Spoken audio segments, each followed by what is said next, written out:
Bendecidos, bienvenidos a un nuevo capítulo de este estudio de la epístola del apóstol Pablo a los Efesios.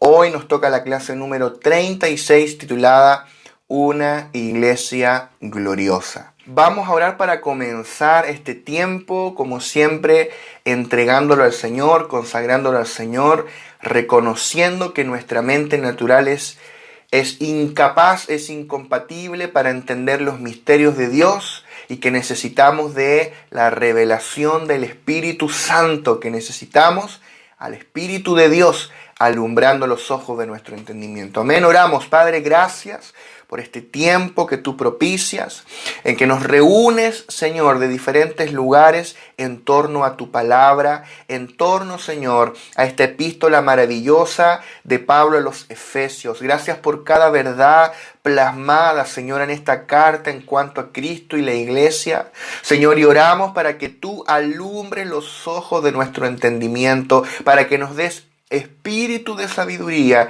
y de revelación en el conocimiento de Cristo. Que, Señor, podamos, Señor, tener un avance en el conocimiento de Cristo por medio de estos tiempos a los pies de tu palabra. No queremos meramente tocar el conocimiento, sino que queremos tocar la vida y el espíritu que está en tu palabra, Señor. Queremos crecer en vida por medio de tu palabra. Queremos, Señor, crecer cada día, Señor, y avanzar un poco más, Señor, como iglesia, corporativamente hacia la medida de la plenitud de Cristo. Señor, te honramos, te adoramos, anhelamos ser esa iglesia que tú deseas obtener, Señor, una iglesia gloriosa. En el nombre poderoso de Jesús. Amén. Amén. Muy bien. Entonces, como decíamos al inicio, hoy vamos a ver la clase número 36 titulada Una iglesia gloriosa. Y vamos a comenzar leyendo Efesios capítulo 5, versos 25 al 27. Y dice: Maridos, amad a vuestras mujeres, así como Cristo amó a la iglesia, y se entregó a sí mismo por ella, para santificarla, habiéndola purificado en el lavamiento del agua por la palabra, a fin de presentársela a sí mismo, una iglesia gloriosa, que no tuviese mancha, ni arruga, ni cosa semejante, sino que fuese santa y sin mancha. Muy bien. Estuvimos hablando hace un par de semanas con respecto al matrimonio, la clase que le pusimos por título Grande es este misterio, y hablamos todo este texto que va del verso 22 en adelante, que habla respecto al matrimonio. Y luego la clase pasada, que titulamos Cristo y la Iglesia, estuvimos hablando de que en realidad el gran misterio que es revelado allí a través del matrimonio es Cristo y la Iglesia. Y estuvimos viendo algunas cosas que Cristo hace por la iglesia. Y ahora vamos a ver algunas más en este texto que está acá, este pasaje, donde ya extrajimos algunas exhortaciones para los casados y para las casadas, pero ahora queremos ver qué es lo que Cristo está haciendo, qué es lo que está allí detrás, la realidad de Cristo y la iglesia. Entonces, por ejemplo, acá dice que Cristo amó a la iglesia, que se entregó a sí mismo por ella para santificarla, habiéndola purificado en el lavamiento del agua por la palabra, a fin de presentársela a sí mismo, una iglesia gloriosa. O sea, todo esto es lo que queremos ver el día de hoy. Estos versículos del 25 al 27 forman una sola oración gramatical. O sea, todo esto es un todo. La persona que después, varios siglos después, dividió por capítulo y por versículo, muchas veces no respeta un poco esas uniones, esos párrafos que el escritor va armando. Entonces tú no tienes que tomar un versículo aislado, tienes que ver todo el contexto. Acá el contexto en este caso son 3 versículos, 25, 26 y 27. En estos versículos Pablo dice a los maridos que deben amar a sus esposas, así como Cristo amó a la iglesia y se entregó a sí mismo por ella. ¿Por qué Cristo se entregó por la iglesia? Porque todos sabemos que Cristo se entregó por ella, por la iglesia. ¿Dónde se entregó el Señor? en la cruz del Calvario. Allí Él derramó su vida hasta la última gota de su sangre, y cuando abrieron su costado salió sangre y agua. Él se entregó por entero en esa cruz. Se entregó a sí mismo, por nosotros, por su iglesia. Amén. La pregunta es ¿para qué? ¿Para qué se entregó a sí mismo por nosotros? Y aquí dice que Él hizo esto para santificar a la iglesia. Para santificar a la iglesia. No fue solamente para lavar nuestros pecados, no fue solamente para que al morir vayamos al cielo, fue para santificar a la iglesia, purificándola por el lavamiento del agua por la palabra. ¿Para qué? A fin de, o sea, te está hablando el propósito de todo este ciclo de cosas que el Señor hizo y está haciendo, es a fin de presentarse a sí mismo una iglesia gloriosa, que no tenga mancha, ni arruga, ni cosa semejante. Es decir, Cristo santifica a la iglesia y está santificando a la iglesia, a nosotros, a fin de presentársela a sí mismo. Es decir, al fin de esta era, el Señor se va a presentar a sí mismo, a la iglesia. Podemos ver que el objetivo de esta era es obtener la iglesia gloriosa.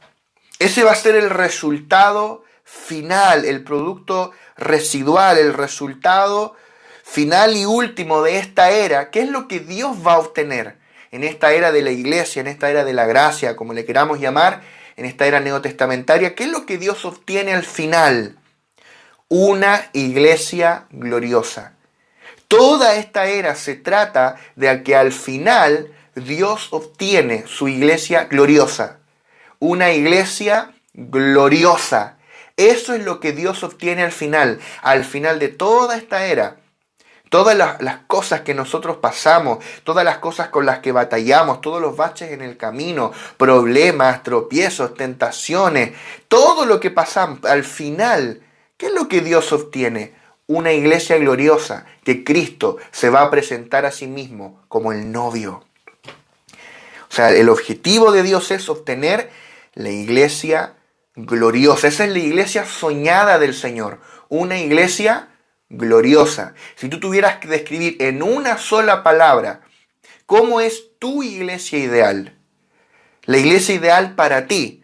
Nosotros comparamos muchas veces las iglesias. Decimos, esta iglesia es como más de este estilo, esta iglesia es de este estilo, esta iglesia es más de oración, esta es más de adoración, estos son más de palabra, estos son más de, qué sé yo, de los dones, y nosotros como que comparamos.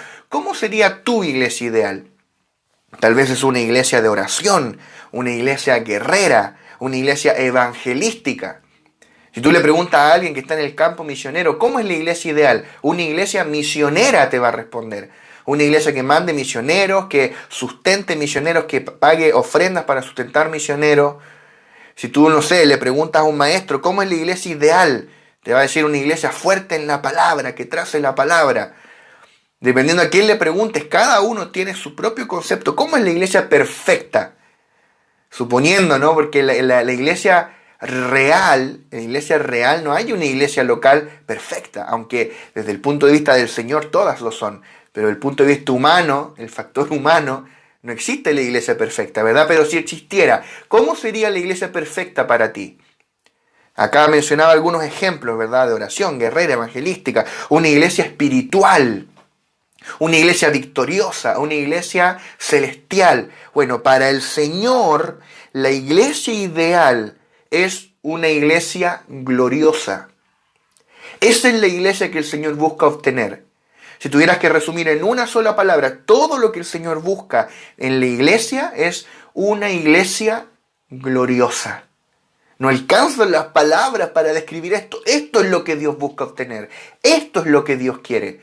Una iglesia gloriosa.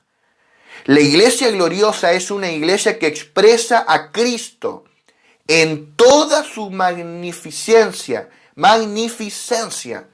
Ahí está. Porque gloria es manifestación, gloria es expresión.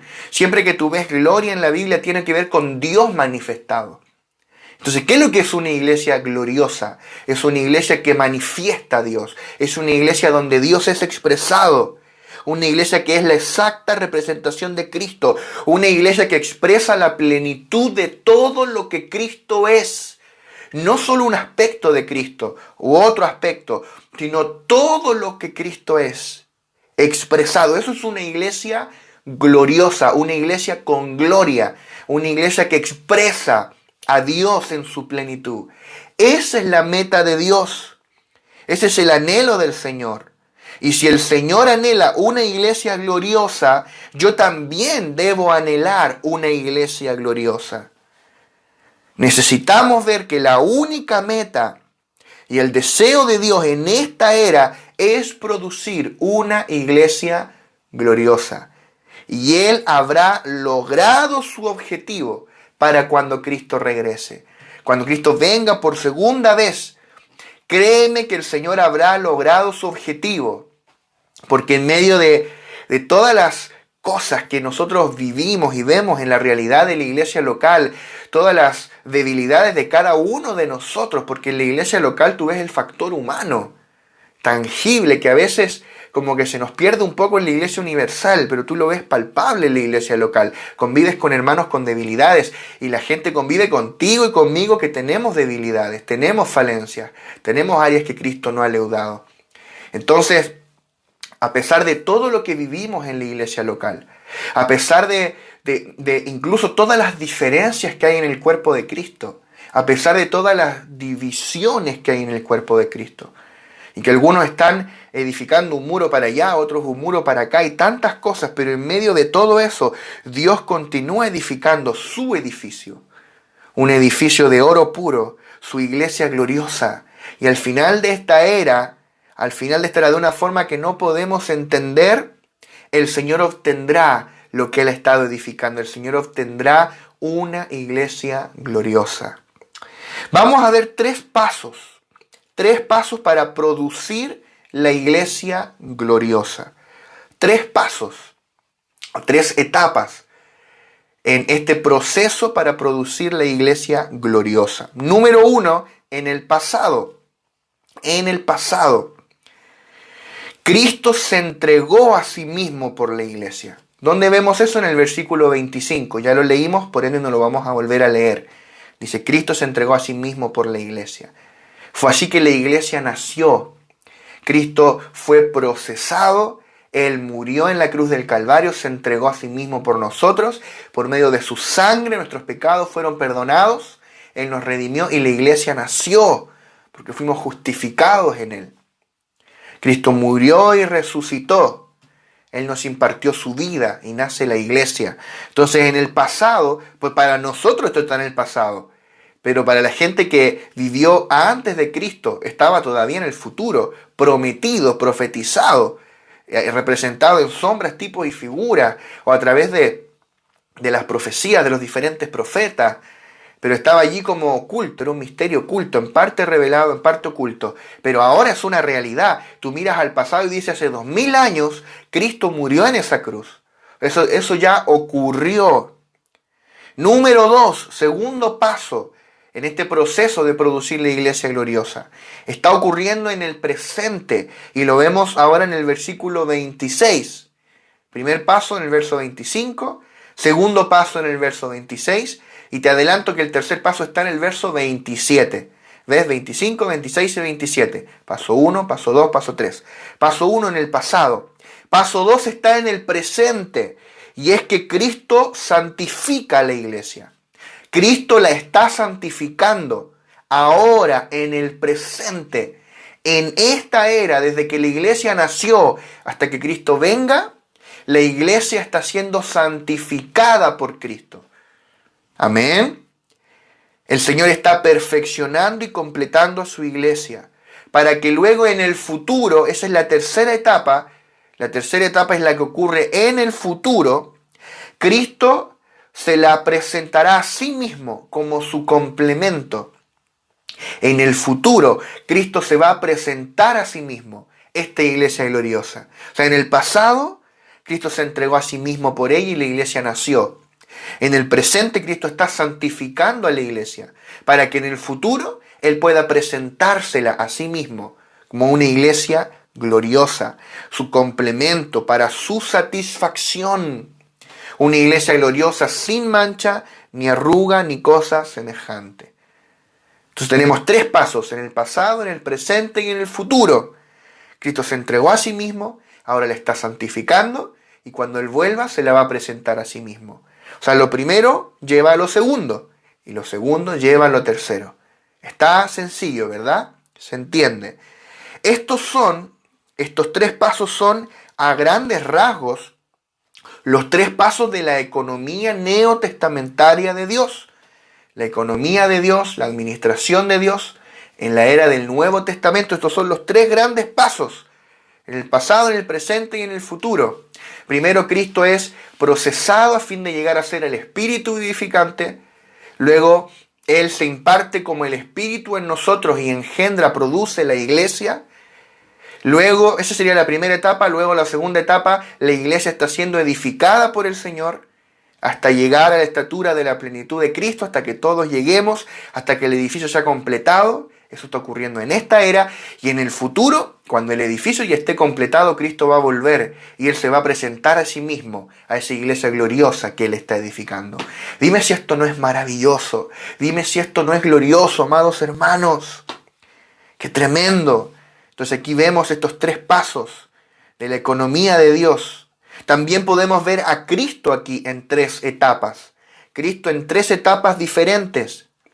En cada uno de estos pasos hay una etapa de Cristo. En la primera etapa, número 1, vemos a Cristo como el Redentor. Cristo como el Redentor. Aquí vemos a Cristo en la carne. El Cristo eterno se encarnó, vivió la vida humana, padeció en la cruz, murió en la cruz y resucitó. Por medio de su sangre lavó nuestros pecados. Luego Él resucitó, fue hecho espíritu vivificante y como espíritu se impartió en nosotros y produjo la iglesia. Cristo como el Redentor. Número 2, en la segunda etapa, en esta era, mientras Él nos está santificando, tenemos a Cristo como el espíritu vivificante. Cristo como el espíritu vivificante. Ese es el Cristo que tú y yo experimentamos hoy. El Cristo residente, el Cristo que nos habita, el Cristo neumático, el Cristo espíritu, el Señor espíritu, amén.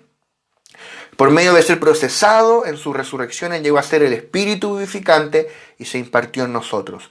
Es como el espíritu, Cristo espíritu, el Cristo que nos habita, el que nos está santificando, nos está perfeccionando. Ya vamos a ver qué es lo que es santificar. Y número 3, en el futuro veremos a Cristo como el novio que recibe a su novia. Aleluya. El novio recibe a la novia. Cuando Cristo venga por segunda vez, Él se presentará a sí mismo a la iglesia gloriosa en su regreso.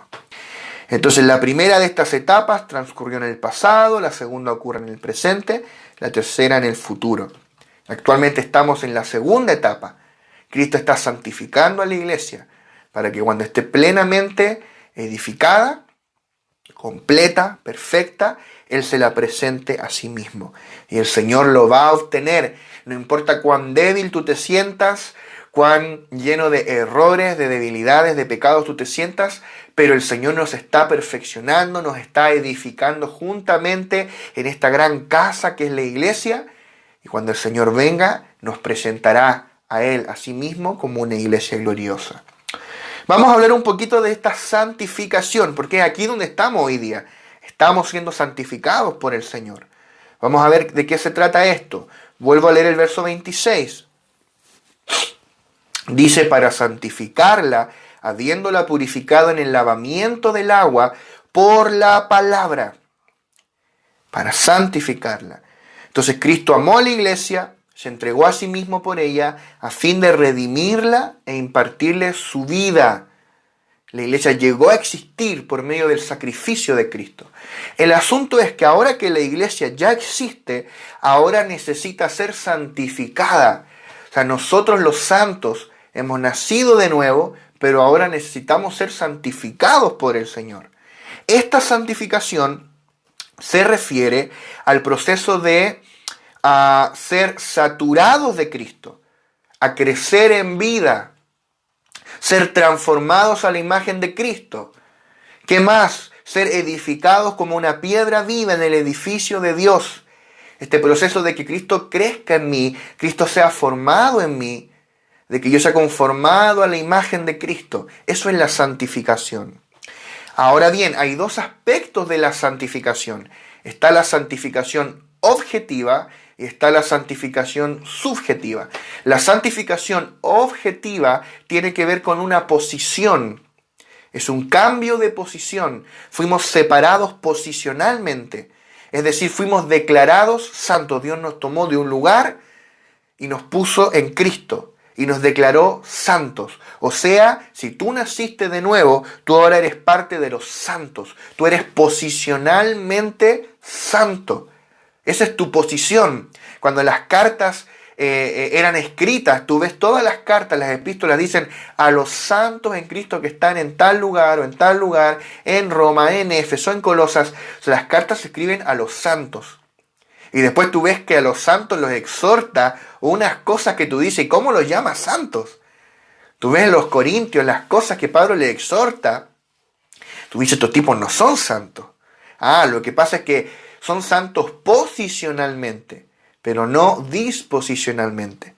O sea, legalmente ellos tienen una posición de santo, pero ahora deben ser santificados en su manera de vivir. Amén. Esa es la santificación subjetiva, disposicional, que mi manera de vivir es santificada, que yo dejo de servir al pecado en la práctica y comienzo a manifestar a Cristo. Entonces la santificación objetiva ocurrió cuando nacimos de nuevo, pero ese no es el único aspecto de la santificación. La santificación subjetiva tiene que ver con nuestra experiencia.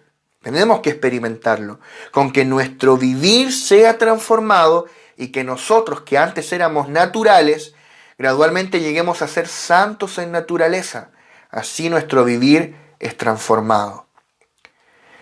Este aspecto de la santificación, este aspecto subjetivo, ojo, no estamos ocupando subjetivo como algo negativo, hemos dicho esto antes, porque cuando alguien, no sé, da una opinión y dice, no, pero eso es subjetivo, como que le da una connotación negativa. No, acá no estamos usándolo en un sentido negativo, sino para relacionarlo a la experiencia. Subjetivo es relativo a la experiencia de cada uno. Tú lo tienes que experimentar, y que tú lo experimentes no implica que el otro lo experimente, es de cada uno. Por eso es subjetivo, en ese sentido, en un sentido neutro o positivo, como tú lo quieras ver. Entonces este aspecto, la santificación subjetiva, ¿cómo podríamos explicarla? Vamos a dar un ejemplo, que es el proceso de hacer té. Todos nos hemos hecho un té, ¿verdad? Cuando tú colocas la bolsita de té en la taza de agua, tú tienes una taza de agua transparente, ¿verdad? O debiese ser transparente. Tú le echas la bolsita de té y al paso de un tiempo el agua absorbe el té. Algo del té es absorbido por el agua. Entonces ahora esa agua que está allí ya no es solamente agua, ya no es solamente té, es agua con té, es agua de té. Es más, a esa agua teñida de té, esa agua que absorbió el té, nosotros le llamamos té, ¿verdad? Oye, me voy a tomar el té, y no te tomas la bolsita, te tomas el agua que absorbió el té, porque algo en el agua cambió en sus propiedades, su aroma, su sabor, su consistencia, su gusto, por causa del té, ¿verdad? De la misma manera con Cristo, o sea, cuando se pone el té en una taza de agua, el agua es teificada, es como transformada la imagen del té. A medida que el agua es teificada, el agua se vuelve agua de té, por eso le llamamos té. Podemos decir que nosotros somos como la taza de agua y Cristo es el té. O sea, Cristo es añadido a nuestro ser. Y nosotros somos esa agua transparente que no tiene color, ni aroma, ni sabor, pero Cristo empieza a crecer dentro de nosotros. Algo de Cristo comienza a ser añadido cada vez más a nuestro interior. Cada vez más Cristo ya nos habita, pero Él está expandiendo sus dominios dentro de nosotros. Cristo está creciendo dentro de nosotros. Amén. Qué glorioso es cuando experimentamos esto, vemos y sentimos a Cristo creciendo en nosotros. Que en un área donde yo era de una forma, ahora Cristo está transformándome y ya reacciono distinto. Y no es que yo me esfuerce, no, es como que me sale natural. Y en otras áreas todavía no.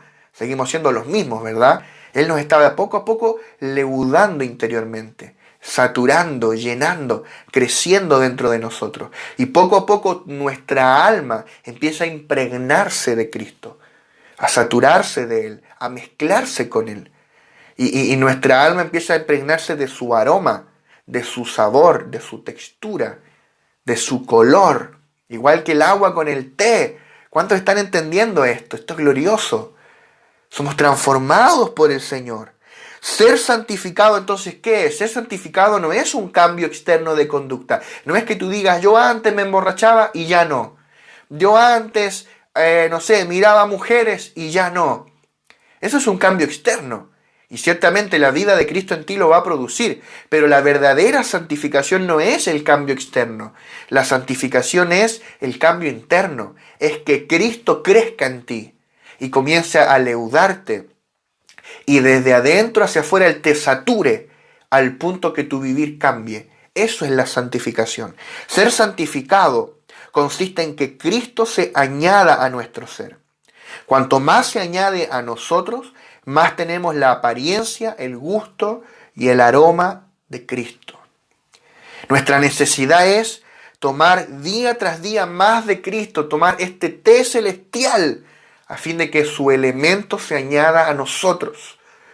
¿Qué es lo que anhelamos? Que Cristo crezca en nosotros. De eso se trata esta santificación subjetiva. No es que ahora yo diga, bueno, soy cristiano, me voy a comprar un terno, voy a hablar de cierta manera, voy a comportarme así. No, no es un cambio de tu voluntad, no es un cambio externo, es un cambio interno. Es que cada vez más de Cristo es añadido a mí en el interior. Cada vez Cristo crece más y en consecuencia soy transformado.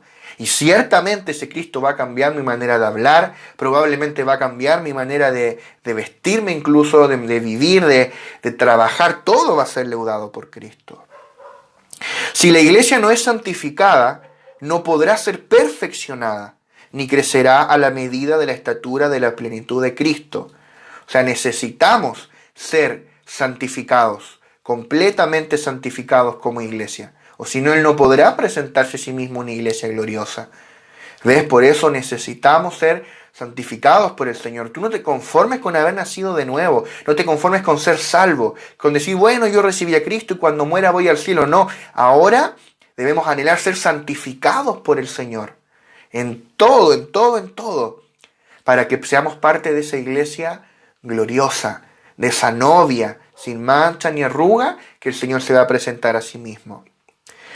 Solamente por medio de un proceso completo de santificación podrá la iglesia llegar a ser completa y alcanzar la medida de la estatura de la plenitud de Cristo, lo cual hará posible que Cristo se presente a sí mismo una iglesia gloriosa y perfecta. Entonces esto no tiene que ver con un cambio exterior de conducta que tú provoques, sino con que cada vez más del elemento divino se añada a nosotros. Cada vez más de la vida divina se añada, que se incremente dentro de mí la vida divina. Ese es el asunto. La intención de Dios, conforme a su economía, no es corregirnos, ni mejorarnos. No es que yo mejore externamente, no es corregirme las cositas malas. Tampoco es tener personas buenas en vez de malas. A los ojos de Dios, no importa si somos buenos o si somos malos. Lo que importa es si soy Cristo o no soy Cristo. Dios no está en el árbol del conocimiento del bien y del mal. Dios está en el árbol de la vida, que es Cristo. Cristo es ese árbol. Dios desea forjar a Cristo en nosotros. La iglesia necesita ser saturada de todo lo que Cristo es. Saturados de la persona de Cristo. Mediante este proceso de santificación, una santificación, podríamos decir, orgánica, metabólica, es un verdadero cambio metabólico que produce una vida que es Cristo dentro de ti, que te transforma en otra cosa, eres transmutado de una cosa a otra por medio de la vida divina, es un cambio metabólico. Mediante este proceso de santificación, la iglesia llega a ser completa y perfecta, llega a ser la realidad de lo que tipificaba Eva en Génesis 2. Ya hablamos bastante de Adán y de Eva, ¿verdad? Al mismo tiempo que su elemento se añade a nosotros, algo de nosotros se elimina. Es como que algo entra y algo sale, ¿verdad? Porque Cristo quiere crecer en mí. El problema es que yo estoy lleno de mí mismo. Entonces, para que Cristo me llene, yo tengo que primero ser vaciado de mí mismo. Algo debe salir para que Cristo pueda entrar. O sea, algo debe ser vaciado para que Él pueda llenarme. Entonces, al mismo tiempo que su elemento se añade, su vida crece, algo de mí se elimina. Así que por una parte, Cristo se incrementa en nosotros y por otra, nuestro ser natural decrece. Es lo que decía proféticamente Juan el Bautista en Juan 3:30. Es necesario que yo mengüe y que Él crezca. A medida que la vida natural va menguando, Cristo va creciendo. El resultado de este proceso es la transformación. ¿Qué proceso? Que yo decrezco y Él crece. ¿Qué produce eso? Una transformación, el cual o la cual es un cambio metabólico.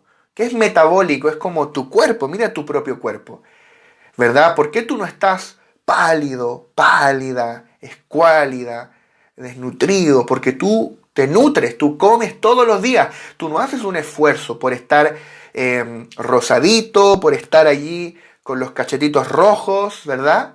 Es algo natural, es metabólico. Tú comes y la comida se deshace en tu interior, tu organismo absorbe los nutrientes. Eso es un cambio metabólico. No es lo mismo que tú te coloques un poco de maquillaje a que tú tengas las mejillas rojas de forma natural. Lo mismo es con Cristo. Tú puedes maquillarte espiritualmente, aparentar buenas obras, pero eso no es lo mismo a que haya un cambio metabólico dentro de ti, que Cristo te transforme de adentro hacia afuera. Y entonces ciertamente haremos buenas obras, las cuales Dios preparó de antemano para que anduviésemos en ellas. Amén.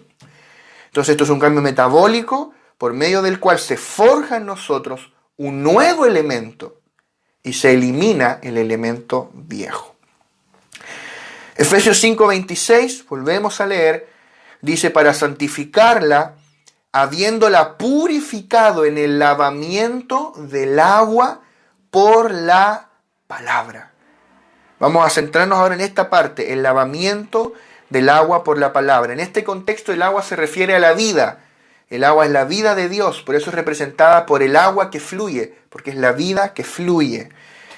El lavamiento del agua, ves que habla aquí del lavamiento del agua, es diferente del lavamiento de la sangre de Cristo, su sangre redentora. La sangre redentora de Cristo nos lava de nuestros pecados para que podamos ser la iglesia, mientras que el agua de vida nos lava de los defectos de la vida natural de nuestro viejo hombre, tales como las manchas, arrugas y cosas semejantes. Es decir, que la sangre de Cristo me lava para que yo pase a ser iglesia. Pero ahora que soy iglesia, el agua de la vida, el agua de la palabra, o la vida de la palabra me lava para que yo sea santificado. Ahora que ya soy la iglesia, porque fui lavado por su sangre, estoy siendo lavado por el agua de la palabra. Amén. El agua de la palabra me lava, no para lavar mis pecados porque ya fueron lavados, sino para santificarme, para que yo sea parte de esa iglesia gloriosa, para santificarnos y quitar toda arruga, mancha, defecto y cosa semejante. Entonces, en la primera etapa, el Señor nos lava de nuestros pecados con su sangre para que lleguemos a ser la iglesia, y luego nos lava de las manchas de nuestra naturaleza caída con su vida. Ahora estamos bajo este proceso de lavamiento a fin de que la iglesia sea santa y sin defecto. Mira lo que dice Romanos 5:10. Dice: porque si siendo enemigos fuimos reconciliados con Dios por la muerte de su Hijo, mucho más, estando reconciliados, seremos salvos por su vida. Mira qué interesante, dice que fuimos reconciliados con Dios por la muerte de su Hijo. Ahí está el lavamiento en su sangre. La sangre lavó nuestros pecados y nos reconcilió con Dios. Fuimos justificados. El pecado ya no es un problema. La sangre resolvió el problema del pecado. Ahora eres hijo. Bien, ahora que eres hijo, mucho más estando reconciliados, o sea, tú ya estás reconciliado porque tú naciste de nuevo, tú lavaste tus ropas en la sangre del Cordero, tú te arrepentiste de tus pecados, recibiste a Cristo, naciste de nuevo, fuiste engendrado por Dios, Tú ya estás reconciliado. Pero dice, mucho más, estando ya reconciliados, seremos salvos por su vida. Si tú ya eres salvo, ¿de qué vas a ser salvo? ¿De qué estás siendo salvo? Bueno, ahora que ya fui salvo del fuego del infierno, ahora estoy siendo salvo de mí mismo. Estoy siendo salvado de mí mismo, de mi vieja manera de vivir. Estoy siendo salvo de Adán, salvo de la vieja vida caída, la vida del alma, la vida de la carne. ¿Para qué? Para que su vida se manifieste en mí. ¿Y cuál es el elemento que nos está salvando ahora en el presente? ¿Cuál es el elemento que te está salvando de ti mismo? De tu vieja manera de vivir, de tu vieja naturaleza, es su vida. Por eso dice, seremos salvos por su vida. Su muerte lavó nuestros pecados y nos reconcilió, pero ahora su vida nos está lavando de la vieja vida, nos está santificando, quitando todas las manchas, todas las arrugas, todos los defectos, a fin de que seamos una novia perfecta, una iglesia gloriosa sin mancha ni arruga, que el novio se presente a sí mismo cuando Él venga por segunda vez. Amén. Qué tremendo, qué tremendo.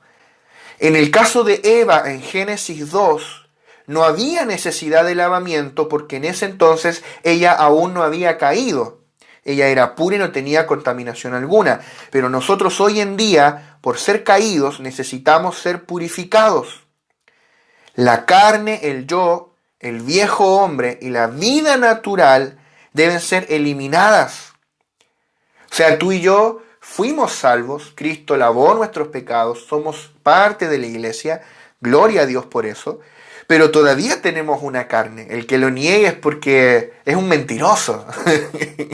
El que lo niegue es un mentiroso o desvaría y habla de cosas que no entiende. Tenemos una carne. Todavía pecamos, todavía fallamos. Tenemos un yo. El yo, Pablo dice, ya no vivo yo, más vive Cristo en mí. O sea, hay alguien que se hace llamar a sí mismo yo, que continuamente me está hablando, pero no es mi verdadero yo. El yo es el alma, la vida caída del alma, el ego. El viejo hombre, la vida natural. Todas estas cosas están dentro de nosotros. Deben ser eliminadas. Por eso el Señor nos está purificando. O sea, Él nos está santificando por medio de añadirnos el elemento divino, pero a la vez nos está purificando por medio de eliminar este elemento viejo de la vida natural. Además, también tenemos muchas manchas y arrugas de las cuales debemos ser purificados. El lavamiento del agua por la palabra es representado en el viejo pacto por el lavacro del tabernáculo. Cuando tú ves el tabernáculo del Antiguo Testamento, que era sombra, tipo y figura de la realidad neotestamentaria, o sea, del Nuevo Testamento, tenemos el tabernáculo y afuera estaba el lavacro. En griego, la palabra traducida como lavamiento en el verso 26 significa lavacro. De hecho, es la misma palabra griega que se usó en la Septuaginta para traducir la palabra hebrea lavacro. Porque tú sabes, ¿no? El Antiguo Testamento fue escrito en hebreo y arameo y el Nuevo en griego. En particular el Pentateuco fue escrito todo en hebreo. Y hay una palabra hebrea para lavacro. Pero cuando se tradujo el Antiguo Testamento al griego, un par de siglos antes de Cristo, es la Septuaginta, la versión griega del Antiguo Testamento, que de hecho era la Biblia de los apóstoles. Tú ves que en realidad la mayoría, o me atrevería a decir que todos los apóstoles en el Nuevo Testamento citan la versión griega del Antiguo Testamento, la Septuaginta. Por eso que tú ves, por ejemplo, en Hebreos, que a veces algunos versículos no calzan exactamente con la cita del Antiguo Testamento, es porque está citando la versión griega. Entonces, de pasar del hebreo al griego al español, ahí a veces puede haber una pequeña diferencia. Entonces, está la versión griega. ¿Y cuál es el punto? La Septuaginta, la versión griega, ocupa la misma palabra que Pablo ocupa aquí, lavamiento, para el lavacro del tabernáculo. Entonces, ¿para qué nos dimos toda esta vuelta? Para decir que aquí el lavamiento está representado por el lavacro del tabernáculo. Pablo tenía en mente el lavacro del tabernáculo cuando estaba escribiendo esto. En el Antiguo Testamento, los sacerdotes usaban el lavacro para lavarse de toda contaminación terrenal. Tú lo puedes cotejar en Éxodo 30 del 18 al 21. Ahí tú lo puedes ver. No lo vamos a leer por tiempo. Ahora el lavamiento del agua nos lava de la contaminación. Por consiguiente somos purificados por el lavacro del agua, por la palabra. O sea, los sacerdotes se purificaban ahí, se lavaban de un lavamiento ritual, que hoy día no tendría sentido que tú te laves con agua, porque eso lava el cuerpo, pero no el corazón. Ellos lavaban su cuerpo por una purificación ritual, lavaban sus manos, sus pies, de toda contaminación natural, contaminación terrenal. Literalmente se sacaban la tierra de los pies. Pero nosotros, la palabra nos lava internamente. Ahora es interno, la palabra nos lava internamente para sacarnos la tierra, lo terrenal, lo que es de este mundo. Amén. Según el Antiguo Testamento, los sacerdotes que servían a Dios en el tabernáculo se limpiaban de sus pecados con la sangre del altar. Había un altar de bronce donde se realizaban los sacrificios. Ellos se limpiaban de sus pecados con la sangre del altar y se purificaban de toda contaminación en el lavacro. Estaba la sangre y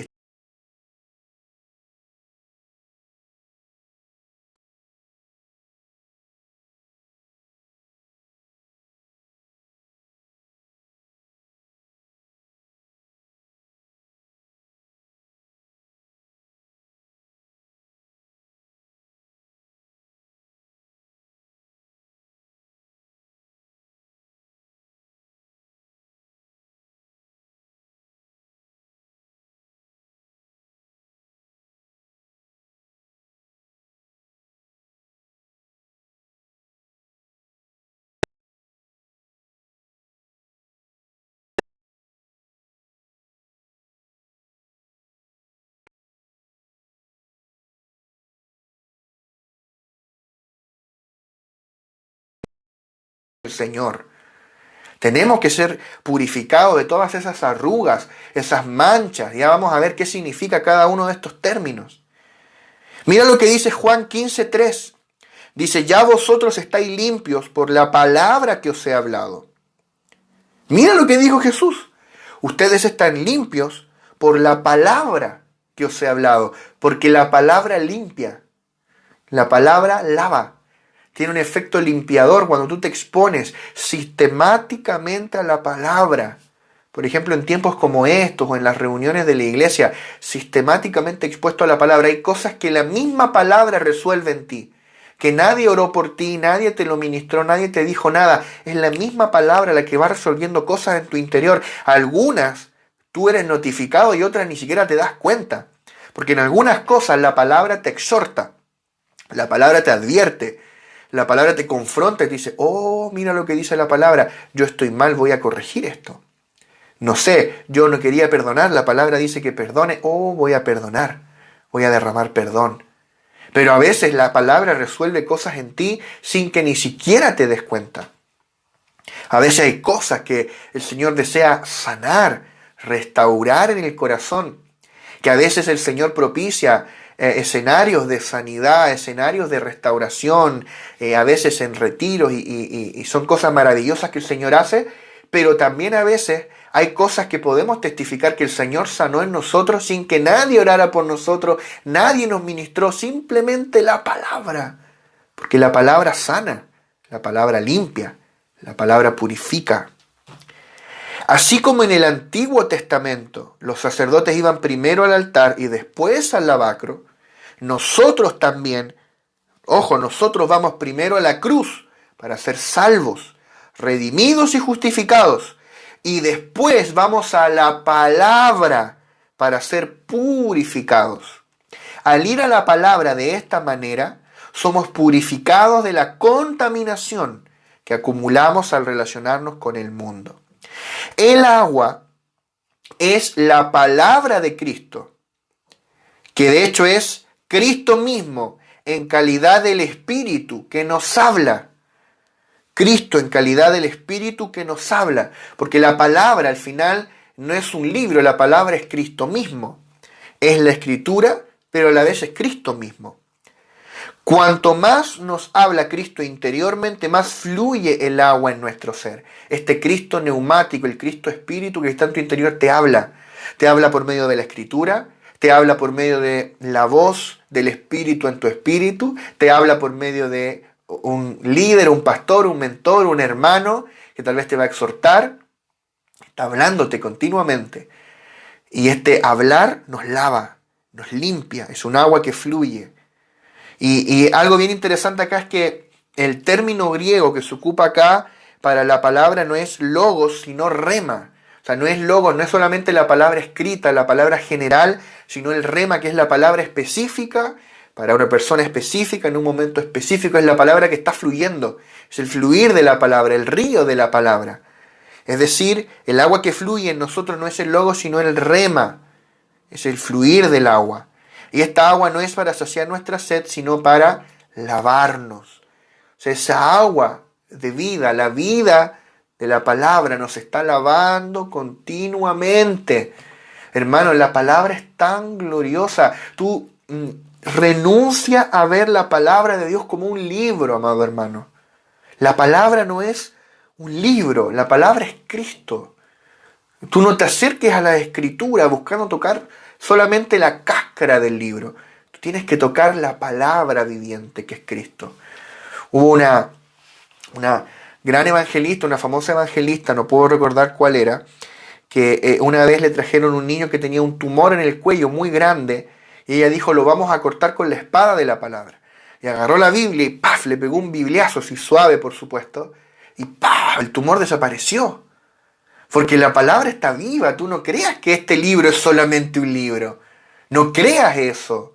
La palabra es Cristo, hermano. Cuando tú tocas la palabra, estás tocando a Cristo. Jesús dijo, las palabras que yo os he hablado son espíritu y son vida. Que después alguien estaba tomando apunte y la escribió. Maravilloso, nos sirve para tenerlas con nosotros y recordarlas. Pero el tema es que esa palabra no es letra, es espíritu y vida. Tú tienes que tocar el espíritu y la vida. Cuando tú tocas el espíritu y la vida, que es la sustancia misma de la palabra, eres lavado por esa palabra. Eres lavado, eres limpiado y eres transformado interiormente. Por ende eres purificado y eres santificado. Cada vez más y más eres transformado a la imagen de Cristo para ser glorioso, para ser parte de la iglesia gloriosa. Vamos a avanzar al verso 27. Efesios 5:27, a fin de presentársela a sí mismo una iglesia gloriosa, que no tuviese mancha ni arruga ni cosa semejante, sino que fuese santa y sin mancha. La purificación mencionada en el verso 26 no se limita a los pecados, también abarca las manchas y arrugas. ¿Qué es lo que es una mancha? En griego es spilos. Significa mancha o defecto. Las manchas son el producto de la vida natural. O sea, tú estás caminando por la vida, tú estás en Cristo, por supuesto, pero tú vas caminando y en el camino tú te manchas con elementos de la vida natural. Tus vestiduras están manchadas. Por eso la palabra dice, bienaventurado el que lave sus vestiduras en la sangre del Cordero. Tú tienes que lavar tus vestiduras. Amén. Entonces hay manchas. Imagínate una ropa que está manchada. Imagínate un vestido de novia. Un vestido hermoso, blanco, ahí con todos sus adornos, en una mancha. Horrible, ¿verdad? O sea, el Señor se quiere presentar a sí mismo una novia sin mancha, hermano. Sin defectos de la vida natural, sin aspectos de la vida adámica, allí manchando a esa novia gloriosa. Por eso el Señor quiere purificarnos por medio del fluir de su palabra, el fluir de su voz dentro de nosotros operando, que nos va limpiando, el espíritu de vida que está operando en nosotros, este espíritu vivificante nos va santificando para eliminar toda mancha de la vida natural. Y arrugas es chrutis en griego, chrutis, que significa literalmente las arrugas en la cara. Las arrugas que se producen por la edad empiezan a salir por acá, ¿verdad?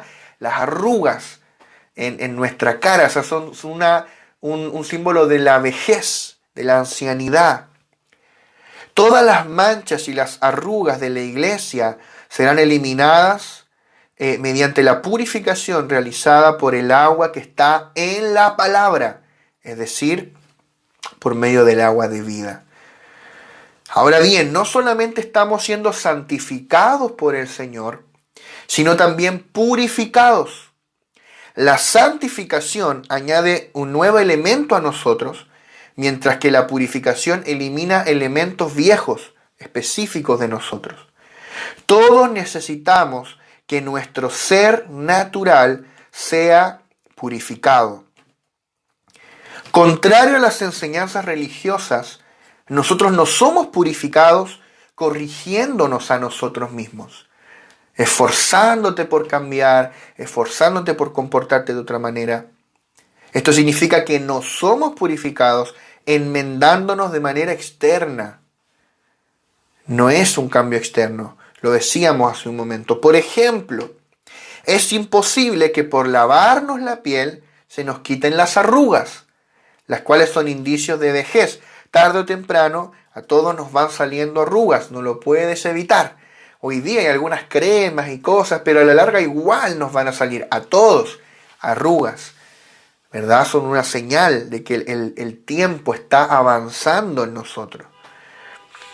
Lleva esto ahora a lo espiritual, porque en lo natural no hay nada malo con tener arrugas, por supuesto, pero en lo espiritual sí, porque arrugas significa una vejez espiritual, que nos envejecimos espiritualmente. Al principio en la vida de iglesia posiblemente experimentamos una luna de miel. O sea, éramos jóvenes, estábamos llenos de amor por el Señor, el primer amor, enamorados de Él, ayunábamos, orábamos, adorábamos, escuchábamos todo el día música de adoración. El tema es que en algún momento como que pasó esa luna de miel con el Señor y empezamos como a envejecer, a volvernos viejos. Llegó la vejez y aparecen arrugas. Para eliminar esas arrugas debemos ser rejuvenecidos espiritualmente. Y eso es precisamente lo que Cristo, como Espíritu vivificante, lleva a cabo actualmente. Él está eliminando las arrugas. Nosotros, el mismo instante que dejamos de beber de la fuente de agua viva que es Cristo, empezamos a envejecer espiritualmente. Y podemos volvernos una iglesia arrugada, una iglesia envejecida en el espíritu. Insisto, no tiene que ver con lo natural. Si yo no tengo arrugas en mi rostro natural, sino con el espíritu, con que en el espíritu Él no viene a buscar una novia anciana, Él viene a buscar una novia joven en el espíritu, vivaz, llena del fuego del espíritu. Amén. Cristo no regresará por una novia que tenga arrugas. Si queremos ser su novia, debemos mantenernos jóvenes en el espíritu. Efesios 5:27, a fin de presentársela a sí mismo una iglesia gloriosa, que no tuviese mancha ni arruga, ni cosa semejante, sino que fuese santa y sin mancha. Ya vimos las manchas y las arrugas, ahora vamos a ver santa y sin mancha. Santa es la palabra hagios en griego, que significa santo, sagrado o separado, algo que es apartado para Dios, separado para Dios. Ser santo significa ser separado para el Señor de todo lo común y ser saturado con la naturaleza divina, con todo lo que Dios es. Hay como dos aspectos simultáneos de esta santidad. Tú eres apartado, porque ser santo es ser apartado, separado. Y tú eres apartado de algo y apartado para algo, ¿verdad? Tú eres apartado del pecado, del mundo, de lo terrenal, pero a la vez eres apartado para el Señor, para Cristo, para su servicio, para su uso exclusivo, para su deleite, para su satisfacción. Y lo segundo es sin mancha, que acá en el español, en la Reina Valera, es como que se repite sin mancha y sin mancha, ¿verdad? Dice, no tuviese mancha ni arruga, y la otra, que fuese santa y sin mancha. Pero en el griego no son la misma palabra, son palabras distintas, por eso yo las pongo acá.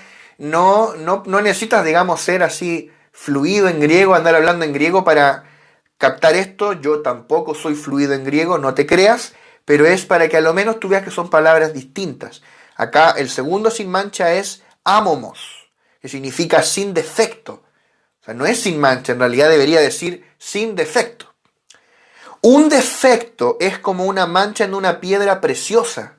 Imagínate una perla, una piedra preciosa. Una mancha que proviene de una imperfección en la piedra. O sea, tú eres una piedra preciosa, amado hermano. Tú y yo somos piedras preciosas con las cuales el Señor está edificando su casa. Pero hay como manchas en la piedra, hay una imperfección, hay como una veta donde hay una mezcla con otro mineral, con otro material impuro. Y el Señor debe sacar esos defectos, sacar esas manchas, esas cosas que están allí, que no son la vida de Cristo, son vestigios de la vida natural. Ser sin defecto significa no tener manchas ni arrugas, es decir, no tener ningún vestigio de la vida natural de nuestro viejo hombre. Si queremos ser puros, ¿cuántos anhelan ser puros para el Señor? Esa iglesia gloriosa que Él anhela. No debemos tener ninguna contaminación. O sea, algo puro es algo que no está mezclado. Impureza significa mezcla. Donde quiera que tú tengas mezcla, eso es impureza. Por eso en el Antiguo Testamento Dios prohíbe, por ejemplo, mezclar la semilla.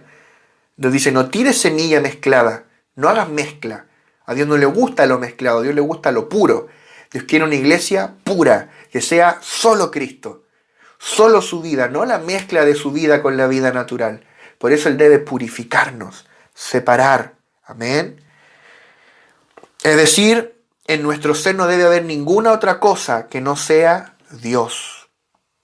Un día la iglesia será así. No tendrá defecto ni contaminación alguna. Esta es la iglesia gloriosa, una iglesia santa y sin defecto. En el futuro Cristo se presentará a sí mismo a esta iglesia gloriosa. Hoy, sin embargo, todavía no está completa esa iglesia gloriosa. Estamos siendo santificados por Él. La iglesia hoy está en el proceso de ser sustentada por el Señor, de ser cuidada con ternura por Él. Hablábamos de esto la semana anterior y estamos siendo santificados por Cristo. ¿Para qué? Para llegar a ser una iglesia gloriosa. Vuelvo a leer Efesios 5:27 a fin de presentársela a sí mismo una iglesia gloriosa. Una iglesia gloriosa que no tuviese mancha ni arruga ni cosa semejante, sino que fuese santa y sin mancha. La iglesia que Cristo se presentará a sí mismo a su regreso será gloriosa. ¿Qué es lo que es gloria? Gloria es Dios expresado. Donde quiera que tú ves gloria en la Biblia, tú ves la expresión de Dios, tú ves la manifestación de Dios. Cuando dice que la gloria de Dios llenó el templo, por ejemplo, el templo de Salomón, es porque Dios se expresó, su presencia se hizo tangible, manifiesta en ese lugar. Eso es Dios expresado, eso es gloria. Hay varias palabras para hablar de gloria en el Antiguo Testamento. En el hebreo tienes kabod, tienes Shekinah, que aunque Shekinah no aparece explícitamente en el texto del Antiguo Testamento hebreo, es la palabra que los rabinos usan para hablar de la llama de fuego que estaba ahí en el lugar santísimo, la gloria de Dios. Bueno, el asunto es que todas estas palabras tienen que ver con Dios manifestado, Dios expresado. Eso es gloria. Así que ser glorioso, ¿qué es lo que es ser glorioso? Si yo te digo, este hermano es glorioso, ¿qué es lo que es glorioso? Es ser la expresión de Dios. Por ende, la iglesia presentada a Cristo, la iglesia gloriosa, será una iglesia que expresa a Dios. Eso es la iglesia gloriosa, una iglesia que expresa a Dios. Vamos a ahondar en esto. Después de ser preparada para Adán, al ser hecha de la costilla de éste, Eva fue presentada a Adán, el origen de donde había salido. De la misma manera, la iglesia va a ser presentada a Cristo, que es de donde Él salió. Tú ves lo que hablábamos la semana anterior de Adán y Eva, cómo Dios tomó una costilla, Dios hizo caer en un sueño profundo a Adán, tomó una costilla, formó una mujer, después levanta a Adán y trae a la mujer y la presenta a Adán y se unen. El primer matrimonio. Dios instituyó el matrimonio, ¿verdad? Bueno, de la misma manera, Cristo cayó en un sueño profundo cuando Él murió en la cruz del Calvario. Él tomó una costilla, es decir, de su costado salió sangre y agua. La sangre lavó nuestros pecados, el agua nos dio vida y Él creó la iglesia. Y al final de esta era, después de que el Señor termine de santificarla, el Señor se la va a presentar a sí mismo. Así como Eva fue presentada a Adán, la iglesia será presentada a Cristo. Ahora bien, esta presentación, ¿quién le va a presentar a la iglesia a Cristo? No va a ser Dios el Padre, va a ser Cristo mismo. Porque el verso 27 dice que Cristo se presentará a sí mismo. ¿Ves? Se la presentará a sí mismo una iglesia gloriosa. O sea, Cristo va a ser tanto el que presente a la iglesia como el que la reciba. Cristo va a introducir a la novia y Cristo va a recibir la novia. ¡Qué glorioso! De principio a fin, Cristo es el todo. Él es el alfa y el omega, el inicio y el fin. Dios está forjando a Cristo en nuestro ser. Un día, Cristo se presentará a sí mismo una iglesia gloriosa. No meramente viniendo de una manera objetiva, sino al mismo tiempo al extenderse dentro de nosotros y brotando desde nuestro interior. Mira esto es muy interesante. Por una parte, Cristo vendrá desde los cielos. Él viene en las nubes del cielo. ¿Cuántos lo creen? Pero por otra parte, Él también vendrá desde nuestro interior. Porque ¿dónde está Cristo? En un sentido objetivo y real, Cristo está sentado a la diestra de Dios en el trono. Pero en un sentido subjetivo e igualmente real, Cristo está dentro de nosotros por el Espíritu, el Señor Espíritu. ¿Cómo explicas eso? Es un misterio, pero el Señor está al mismo tiempo sentado en el trono y dentro de ti. Entonces, ¿cómo el Señor va a presentarse a sí mismo una iglesia gloriosa? ¿Cómo el Señor va a venir? El Señor va a venir desde los cielos y también va a venir desde dentro de nosotros. ¿Cómo así? Lo vamos a explicar. Él viene en las nubes del cielo por su iglesia y también Él viene desde dentro de su iglesia para ser esa iglesia gloriosa que es presentada a Él. Esa es la glorificación, cuando dice para presentarse a sí mismo una iglesia gloriosa. ¿Cómo el Señor se presenta a sí mismo a esta iglesia gloriosa? La iglesia gloriosa es producida por medio de un proceso que se llama la glorificación. Glorificación, que la iglesia se vuelve gloriosa, es llena de la gloria de Dios, es saturada de la persona de Cristo, que el Cristo que nos habita crece al punto de saturarnos, llenarnos hasta desbordar, y esa iglesia desbordante de Cristo es la novia, es esa iglesia gloriosa que es presentada a Él. Y para presentársela a sí mismo, Él viene en las nubes del cielo a buscar a esa iglesia. Entonces Él viene en las nubes del cielo para presentársela, pero a la vez Él emerge desde nuestro interior, brotando como gloria, como la manifestación de Cristo a través de la iglesia. Amén. Para hacer esa iglesia gloriosa. Entonces tenemos este proceso, la glorificación, que es un proceso gradual. No es que cuando Cristo venga en las nubes, ¡paf!, nos va a volver gloriosos. No, Él nos está glorificando paulatinamente. Poco a poco, en esta era, Él está glorificando a su iglesia, la está volviendo gloriosa por medio de forjar a Cristo dentro de su iglesia. Y mientras más Cristo crezca en nosotros, más Cristo habrá manifestado en nosotros. Y mientras más Cristo manifestado, más gloriosos somos. Nuestra glorificación no será un evento repentino, más bien se llevará a cabo gradualmente a medida que Cristo se extienda dentro de nosotros y nos sature consigo mismo. Cristo nos glorificará consumiéndonos poco a poco. Él nos está consumiendo, nos está comiendo, nos está como absorbiendo todo lo que somos para saturarnos con su vida, seamos completamente reemplazados, terminados y reemplazados por Cristo. Que la vida natural sea desechada y seamos llenos de la vida de Cristo. Hebreos 2:10 dice, porque convenía a aquel por cuya causa son todas las cosas, y por quien todas las cosas subsisten, que habiendo de llevar muchos hijos a la gloria, perfeccionase por aflicciones al autor de la salvación de ellos. El propósito de Dios era llevar muchos hijos a la gloria. Eso es lo que Dios está haciendo en esta era, llevándonos a la gloria, glorificándonos, saturándonos de su gloria, que es Cristo mismo expresado, saturándonos de Él, nos está glorificando, llevando muchos hijos a la gloria. estamos siendo glorificados por Cristo, porque el Cristo que nos habita es también el resplandor de la gloria de Dios, dice Hebreos 1:13, el cual siendo el resplandor de su gloria y la imagen misma de su sustancia, ¿verdad? Cristo es el resplandor de la gloria de Dios. Y dice también Colosenses 1:27, Cristo en nosotros esperanza de gloria. O sea, este Cristo que nos habita es la esperanza de gloria, de que vamos a ser glorificados juntamente con Él. Y estamos siendo gradualmente saturados con su gloria, hasta que seamos una iglesia que desborde su gloria. Desde el día en que Cristo entró en nosotros, Él ha buscado la manera de brotar desde nuestro ser. Mira qué interesante esto, brotar. Él quiere brotar, emerger desde tu interior. A Cristo le fue fácil entrar en nosotros. Él te iluminó, te mostró que tú le necesitabas, Él puso en nosotros la convicción de pecado, y nosotros recibimos al Señor, le abrimos las puertas de nuestro ser, le recibimos. Al Señor le fue fácil entrar en nosotros, pero le es difícil salir de nosotros. ¿Cómo eso? No es que Él quiera escapar de ti, no. Estoy hablando de que Él brote de ti, que Él emerja desde tu interior para ser manifestado. Voy a volver a leer eso. A Él le fue fácil entrar en nosotros, pero le es difícil salir de nosotros.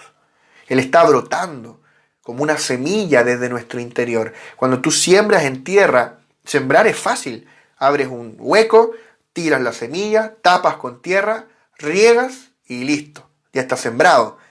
Pero de ahí la semilla tiene un arduo trabajo de combatir contra toda esa tierra que tiene encima, todo lo terrenal, para moverse hasta que emerge de la tierra, hasta que brota allí ese árbol. De la misma manera la vida divina está brotando desde nuestro interior. Es todo un proceso. Un día todo nuestro ser será saturado de la gloria divina. Ese día seremos plenamente introducidos en la gloria. Cristo se presentará a sí mismo una iglesia gloriosa, pero no al descender repentinamente sobre la iglesia, sino al extenderse dentro de ella, al grado de impregnarla, saturarla y absorberla consigo mismo. Entonces, cuando Él venga en las nubes del cielo, Él va a encontrar a una iglesia gloriosa, llena de Él, llena de su persona, de su vida, de su naturaleza. Y Él va a decir, ella es carne de mi carne, hueso de mis huesos, ella es espíritu de mi espíritu. Y Él se la presentará a sí mismo como su novia. Amén. Y estaremos allí, disfrutaremos las bodas del Cordero. Qué glorioso va a ser eso, hermano. Yo quiero estar allí. Yo anhelo la venida del Señor. Yo espero la segunda venida del Señor. Amén. La glorificación, entonces, depende en su totalidad de que Cristo se extienda en nosotros y nos absorba consigo mismo. Esta es la economía de Dios. Por muy agradables, buenos, justos y victoriosos que seamos, todavía nos falta ser gloriosos. O sea, no basta con ser agradable. Oye, este hermano es agradable, esta hermana es buena, este hermano es victorioso, está en victoria, venció el cigarro, venció el mal genio, venció las malas palabras, venció qué sé yo. Cristo no desea obtener una iglesia agradable, ni una iglesia justa, buena, ni una iglesia victoriosa. Él quiere una iglesia gloriosa, totalmente gloriosa, una iglesia que sea la expresión de su persona. No es lo mismo una iglesia que es la expresión de Cristo a una iglesia buena, a una iglesia que ha vencido ciertos vicios, a una iglesia que es justa, a una iglesia agradable, gloriosa. Gloriosa es una iglesia saturada de la persona de Cristo, que expresa a Cristo. Eso es lo que el Señor quiere, una iglesia gloriosa, no una iglesia victoriosa. Tú puedes vencer malos hábitos, vencer pecados, y que no haya vida allí. No hay necesariamente vida en que tú venzas un mal hábito. Hay gente que no tiene a Cristo y vence malos hábitos en su propio temperamento, en su propia fuerza de voluntad, pero no hay vida allí, no hay gloria. Ser victorioso no necesariamente es sinónimo de ser glorioso, pero si tú eres glorioso, también serás victorioso. Muchos libros hablan de cómo ser victorioso. 3 pasos para tu victoria, alcanza tu victoria, declara tu victoria, qué sé yo. Pero tal vez no hay ningún libro que muestre cómo ser glorioso. Fíjate esto. Hay muchos libros que hablan cómo ser victoriosos, cómo ser buenos, cómo ser justos, cómo ser agradables, cómo estar gozosos, mil cosas. Mil cosas. Pero yo al menos no he visto ningún libro que hable cómo ser glorioso. 3 pasos para ser glorioso. ¿Cómo ser un cristiano glorioso? Yo creo que a algunos hasta les daría como vergüenza usar el término yo soy glorioso, ¿verdad? Como que nos sentimos que todavía nos falta tanto. ¿Cómo ser una iglesia gloriosa? ¿Por qué no? ¿Por qué nadie escribe libros así? Esos son los temas importantes. Porque el Señor no desea obtener una iglesia victoriosa o buena, o una iglesia guerrera, o una iglesia evangelística, o una iglesia profética o apostólica. Él quiere una iglesia gloriosa. O sea, todo el tema de aquí, todo el asunto es cómo ser gloriosos, cómo ser saturados de la vida divina para que brote Cristo de nosotros, para que seamos la autoexpresión de Dios en la tierra. Es posible ser victorioso sin ser glorioso. Puede ser que un hermano se siente satisfecho por haber vencido, supongamos, el mal genio. Era un hermano mal genio y ahora no. Ahora es amoroso el hermano. Y él diga, wow, yo soy victorioso. Pero es posible que en esa victoria no haya gloria. Es posible que en una victoria no haya gloria. Que lo vencí en mi fuerza natural. Pero no hay realmente Cristo siendo manifestado. No está su sustancia, su vida, su persona. La economía de Dios no consiste en vencer tales cosas. La economía de Dios no es que ahora tú seas bueno, sino volvemos al árbol del conocimiento, del bien y del mal. La economía de Dios no es que tú venzas malos hábitos y pecadillos. No es eso. Sino es que tomemos a Cristo como nuestra vida y como nuestra persona y le permitamos vivir en nosotros. Eso es la economía de Dios. Y como resultado de esto, expresaremos a Dios, quien es la gloria misma. ¡Wow, hermano! Esto no se trata de ser victoriosos. Esto no se trata de ser espirituales. Dios no quiere, mira lo que voy a decir, Dios no quiere una iglesia espiritual. Dios quiere una iglesia gloriosa. Los ángeles son espirituales, pero no son gloriosos. Porque ellos no expresan la gloria de Dios. Ellos no portan Cristo. Ellos no portan a Cristo dentro de ellos. Por ende no pueden manifestar a Cristo. Y gloria es manifestar a Cristo. Dios manifestado, eso es gloria. Un ángel jamás va a poder ser glorioso. Un ángel es espiritual porque es un espíritu. Un ángel es celestial. Un ángel es victorioso. Al menos los ángeles que no traicionaron el gobierno de Dios, ¿verdad? Los ángeles victoriosos. Pero no son gloriosos. Por ende, no aspiremos a ser como ángeles. Hay gente que su sueño ojalá parecerse un ángel. No aspiremos a ser como ángeles, pues ellos son espirituales, son celestiales, son victoriosos, pero ellos no llevan la gloria de Dios y no cargan la gloria de Dios. La gloria de Dios no los habita como a ti. Por ende, ellos no son gloriosos. Los que creemos en Cristo portamos la gloria de Dios. Y mira esto, la religión rebaja a las personas al nivel de los ángeles. ¿Cómo así? Para nosotros los ángeles están allá, no. Un hijo de Dios tiene una posición mucho más elevada que un ángel, porque tú portas al Dios de gloria que ellos sirven. Tú portas a Cristo. Tú portas al Dios triuno. Tú portas al Señor. ¡Qué tremendo! Los ángeles son solamente espíritus ministradores, dice Hebreos, al servicio de los que han de ser herederos de la salvación. O sea que la religión rebaja a las personas al nivel de los ángeles, procurando que sean solamente espirituales. Que tú seas espiritual. Y tenemos que ser espirituales, sí. Pero Dios no desea tener un grupo de personas que solamente sean espirituales, porque Él ya tiene millares de ángeles que son espirituales, son espíritus, ministradores. La meta de Dios es obtener un pueblo glorioso, un pueblo que sea su expresión. Dios desea tener un pueblo lleno de su gloria. Hermano, por favor, anota esto en algún lugar. La meta de su economía es obtener una iglesia que irradie su gloria. Esa es la meta de Dios en esta era, obtener una iglesia que irradie su gloria. Una iglesia saturada de la gloria de Dios, impregnada, llena con la gloria de Dios en ella, manifestándola.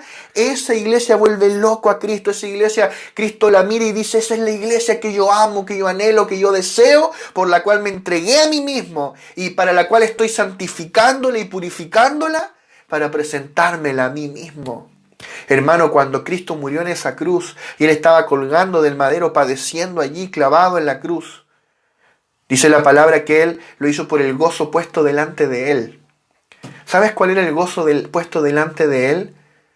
Yo creo que Él miraba las bodas del Cordero. Él miraba el momento, no solamente en que Él iba a resucitar, Él miraba el momento en que Él iba a engendrar la iglesia, producir la iglesia. Y no solamente eso, Él miraba el momento en que Él, al final de todo, se presenta a sí mismo a esta iglesia gloriosa. Eso es lo que el Señor tenía en mente. Ese es el gozo puesto delante de Él, cuando Él se presenta a su novia y entra en las bodas del Cordero. Y Él ahora tiene una esposa, cuando al fin, después de toda la historia del universo, el Hijo encontró una esposa que tiene la misma calidad, la misma dignidad, la misma vida, naturaleza que Él tiene. Una ayuda idónea, una ayuda compatible para ser idónea para Él, para regir el universo. ¡Aleluya! Una iglesia gloriosa, una iglesia que irradie su gloria. Segunda de Corintios 4:4 dice, en los cuales el Dios de este siglo cegó el entendimiento de los incrédulos para que no les resplandezca la luz del Evangelio, de la gloria de Cristo, el cual es la imagen de Dios. Fíjate el evangelio que Pablo está hablando acá. Pablo dice el evangelio de la gloria de Cristo. Ese es el evangelio que Pablo predicaba. Ese es nuestro evangelio.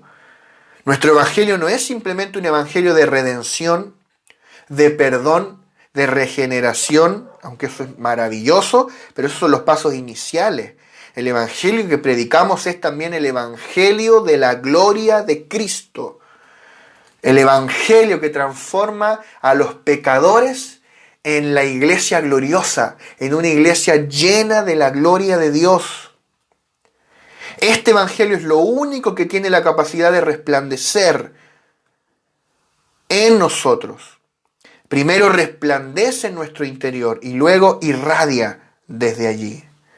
Segunda de Corintios 3:18 dice, por tanto, nosotros todos mirando a cara descubierta, como en un espejo, la gloria del Señor, somos transformados de gloria en gloria en la misma imagen, como por el Espíritu del Señor.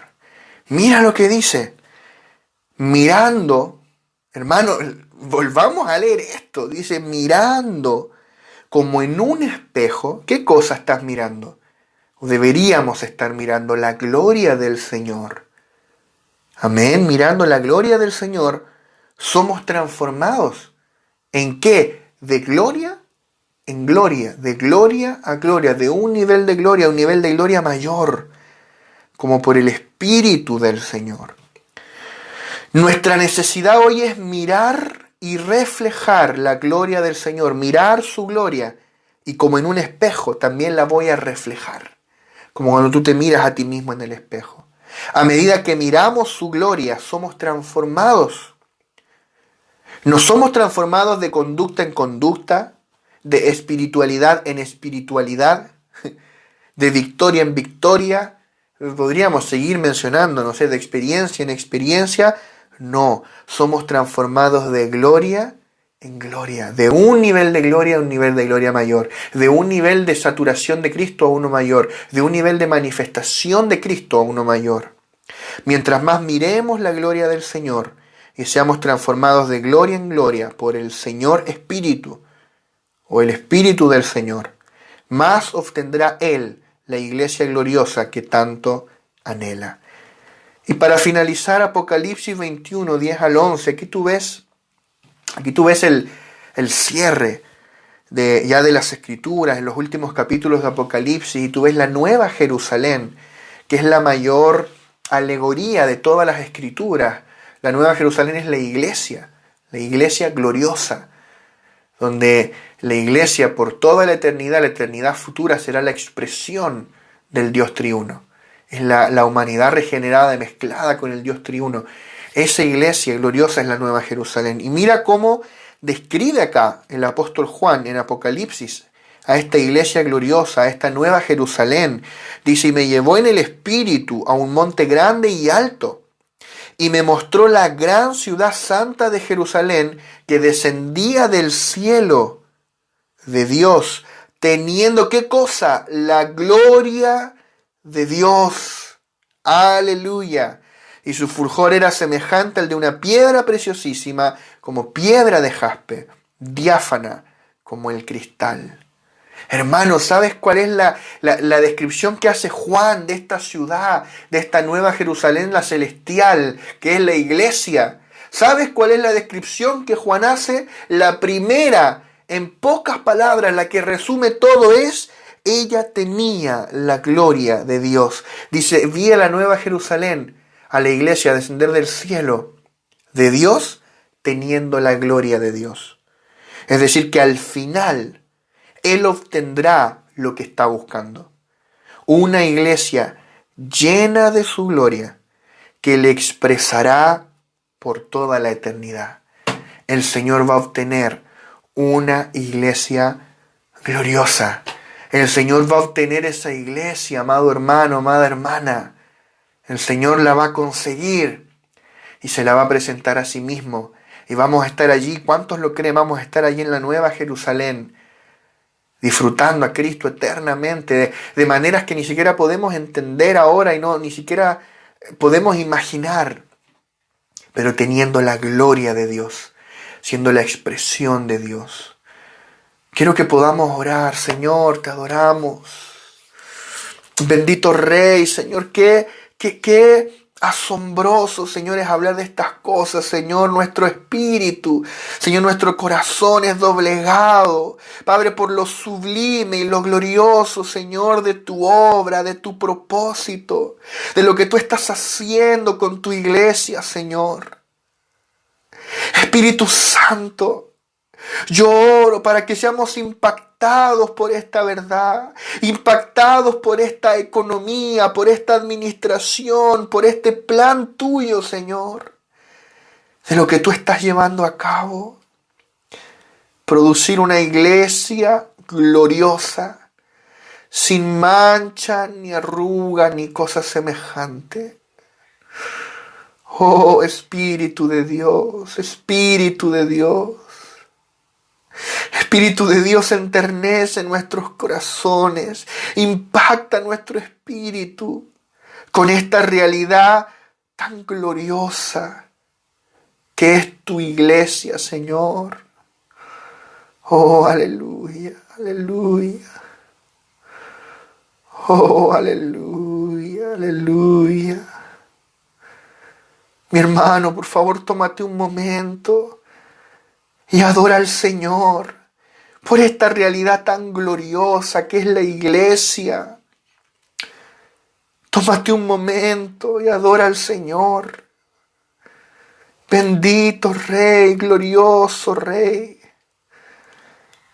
Tú te presentarás a ti mismo una iglesia gloriosa, Señor.